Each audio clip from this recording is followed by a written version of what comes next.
தமிழ்ல செம்பருத்தி சீரியல் மூலியமா ரொம்பவே பிரபலமான ஷபானா அவங்களோட கெரியரை மாடலிங் மூலியமா தான் ஸ்டார்ட் பண்ணிருக்காங்க.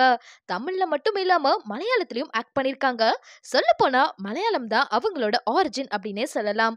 செம்பருத்தி சீரியல் மூலியமா அவங்களுக்கு கிடைச்ச பாப்புலாரிட்டி அப்படிங்கிறது ரொம்பவே அதிகம். ஆனா அதுக்கப்புறம் சன் டிவில மிஸ்டர் மனைவி அப்படிங்கிற சீரியல் அவங்களுக்கு பெருசா எந்த ஒரு பாப்புலாரிட்டியும் எடுத்து கொடுக்கல. சோ அந்த சீரியல்ல இருந்து கொஞ்ச நாள்லயே விலகிட்டாங்க. முஸ்லிம் குடும்பத்துல இருந்து வந்த ஷபானா சினிமா ஃபீல்டுக்கு அனுப்புறதுக்கு அவங்க ஃபேமிலி கொஞ்சம் கூட ஒத்துக்கல அப்படின்னும், அதெல்லாம் மீறி அவங்கள எதிர்த்து தான் நடிச்சிட்டு இருக்கேன் அப்படின்னு ஒரு இன்டர்வியூல சொல்லியிருந்தாங்க. பல போராட்டங்களை தாண்டி மக்களுக்கு மத்தியில பார்வதி அப்படிங்கிற ஒரு அங்கீகாரத்தை உருவாக்கிக்கிட்ட ஷபானா பாக்யலட்சுமியில ஆக்ட் பண்ண ஆரியன் அப்படிங்கிறவரை 2021ஆம் ஆண்டு காதலிச்சு திருமணம் பண்ணிக்கிட்டாங்க. இவங்களோட கல்யாணத்துக்கும் ஷபானா வீட்டு சைட்ல இருந்து பெருசா யாரும் வரல. ரொம்ப க்ளோஸ் ஃப்ரெண்ட்ஸ் அண்ட் ரிலேட்டிவ்ஸ் மட்டும் தான் அதுல கலந்துக்கிட்டாங்க.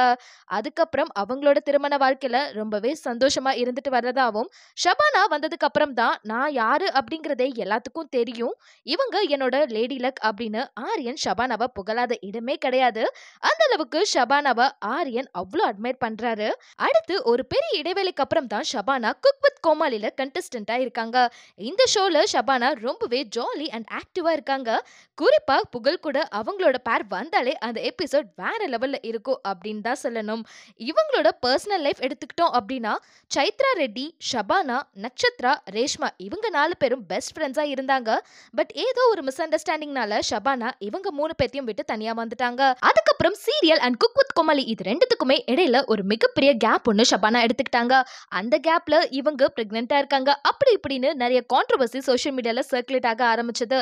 அதுக்கெல்லாம் முற்றுப்புள்ளி வைக்கிற விதமா ஒரு அவார்ட் ஃபங்க்ஷன்ல நாங்க ஃபியூச்சர்ல டெஃபினட்டா குட்டி ஆரியனை எதிர்பார்க்கிறோம் அப்படின்னு ஷபானா சொல்லியிருந்தாங்க. இப்ப ரீசெண்டா குக் வித் கோமாளி எபிசோட்ல ஆரியன் வந்திருப்பாரு. அப்ப ஷபானா ரொம்பவே எமோஷனல் ஆகி, அவர் எனக்கு எல்லா ஃப்ரீடமும் கொடுத்திருக்காரு, என்னைய எதுவுமே ரெஸ்ட்ரிக்ட் பண்ண மாட்டாரு அப்படி இப்படின்னு எமோஷனலா பேசியிருப்பாங்க. ஜட்ஜஸும் இதை பார்த்துட்டு ஆரியனை மிஸ் பண்ணிடாதீங்க ஷபானா அப்படின்னு சொல்லியிருப்பாங்க. அதெல்லாம் போக ஷபானா ஒரு தீவிர விஜய் ரசிகை அப்படிங்கிறது எல்லாத்துக்குமே தெரியும்.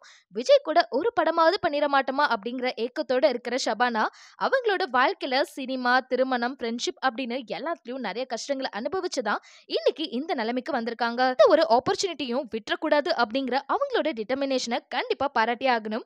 உங்களுக்கு ஷபானா பிடிக்கும் அப்படின்னா மறக்காம கமெண்ட் செக்ஷன்ல கமெண்ட் பண்ணுங்க. இந்த மாதிரி அப்டேட் சொன்னே தெரிஞ்சுக்கணும் அப்படின்னா சினி ஸ்டாட்டிக்கா மறக்காம சப்ஸ்கிரைப் பண்ணிக்கோங்க. Cinema cinema cinema cinema cinema cinema cinema cinema cinema cinema cinema cinema cinema cinema cinema cinema